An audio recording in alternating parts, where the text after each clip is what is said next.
Na riziki nzuri sana katika hii dunia, ndugu zangu katika iman, sio riziki ya mali, sawa, bali riziki zilizo nzuri katika hii dunia ni kuwa na utulivu wa roho na nafsi, na kuwa ni mtu mwenye akili yenye nuru, hekima na busara, kuwa na afya njema, kuwa na moyo mzuri ambao hauna chuki na husda, kuwa na fikra zilizo salama.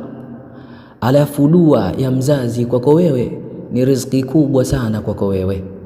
Huruma ya baba, hii ni riziki nzuri sana kwako wewe.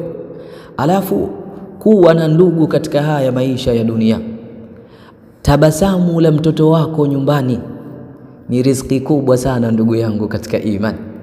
Alafu kuwa na rafiki mwenye kukujali na kuombewa dua na yule ambaye unampenda.